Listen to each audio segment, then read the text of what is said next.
If there is one positive discipline tool to keep in your back pocket and pull out time and time again, let it be this one, the 3 R's of recovery. You can be the greatest parent in the world. You can be the poster parent of positive discipline, and you're still a human being, which means that you're going to make mistakes. Our brains and our nervous systems are going to get stressed out and they're going to get dysregulated sometimes. That's just how life goes. It's inevitable. What is important is what we do afterwards. When we snap or yell or threaten with punishments or any number of these actions that don't really align with the parent that we want to be, our kids are going to have feelings, and they might feel fear or shame or rejection. And we need to make a repair so that our relationship doesn't suffer. The first thing we need to do, the first R, is to recognize. So we need to take a look at our part in the conflict. We're sort of setting aside what our kid has been doing in this. This is about what we did. So we're thinking, gosh, you know what? We were getting out the door. Yes, my kid was driving me crazy. He wasn't listening, but I yelled at her in the end. I got frustrated and I yelled. I shouldn't have done that, right? I'm internally taking responsibility for my part. And I'm doing this without super guilt or shame. I'm not thinking, oh, I'm the worst parent in the world. I have failed. I'm just thinking, you know what? This was a mistake. I need to fix it, right? And giving myself grace and knowing that this just happens sometimes.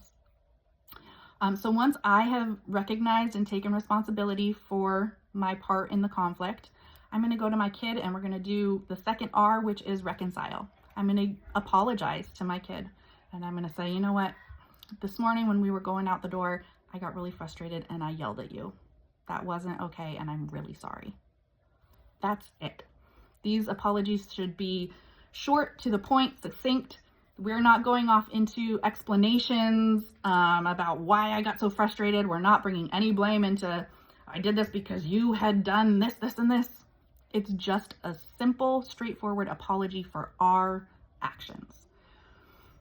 The third R is to resolve. So this is where we can get into some problem solving about the actual problem that led to the blow up in the first place.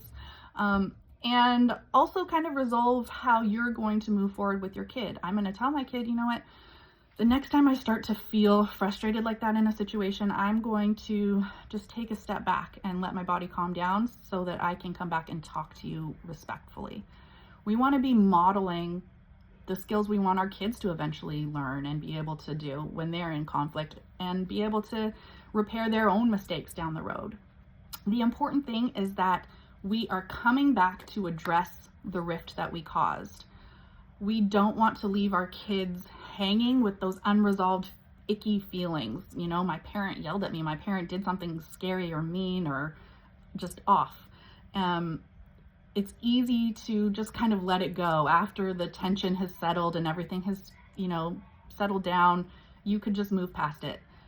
But they're going to have all of those feelings unresolved in their bodies still. And if we don't circle back and help them process that and let them know that, hey, that was me. I made a mistake. This isn't you. It's going to hurt your relationship long term if you don't do this. Don't be the parent that thinks, I'm the parent, I don't have to apologize to my kid. They need apologies from us when we mess up too. So those are the 3 R's of recovery.